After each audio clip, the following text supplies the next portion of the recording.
తీసినాడు కదా, ఎవరితో? విజయ్తో, తలపతి విజయ్తో. అసలు ఎంత అట్టర్ ఫ్లాప్ సినిమా, లాసే కదా. సో ఆయన దాంట్లో హిట్ కొట్టిందంటే ఈ రీసెంట్గా వచ్చేసి సంక్రాంతికి వస్తున్నాం. అదేవిధంగా మైత్రి మూవీ మేకర్స్కి లేవా, లేదంటే మిగిలిన ప్రొడ్యూసర్స్ లేవా, లేదా నాగవంశీ గారికి లేవా? ఉంటాయి, ఆల్మోస్ట్ ఉంటాయి. ఇప్పుడు ఎక్కడ దాకా ఎందుకు అల్లు అరవింద్ గారికి లేవా? బట్ వాళ్ళు సేఫ్ బెట్ వేస్తారు, సేఫ్ గేమ్ ఆడతారు. ఇప్పుడు డి రామానాయుడు గారి కుమారుడు సురేష్ బాబు గారు కావచ్చు, అదేవిధంగా వెంకటేష్ గారు. సురేష్ బాబు గారు ఎలాంటి గేమ్ ఆడతాడు?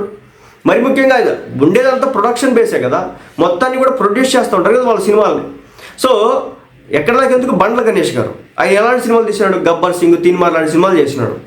ఆయన కూడా తీన్మారు అనుకున్నంత స్థాయిలో సక్సెస్ కొట్టలేదు కదా, బట్ ఎలా సర్వైవ్ అవ్వగలిగినాడు అంటే సినిమా ఇండస్ట్రీలో ఫ్లాప్లు వచ్చినా తట్టుకుని సర్వైవ్ అయ్యే విధంగా గేమ్ ప్లాన్ లేకపోతే మాత్రం నష్టపోవడానికి అవకాశం అయితే ఉంటుంది. ఇప్పుడు సింగనమల రమేష్ గారు 15 సంవత్సరాల తర్వాత బయటకు వచ్చి ఈరోజు నా సినిమాకి పవన్ కళ్యాణ్ సపోర్ట్ చేయలేదు, నేను తీసిన సినిమాకి మహేష్ బాబు సపోర్ట్ చేయలేదు,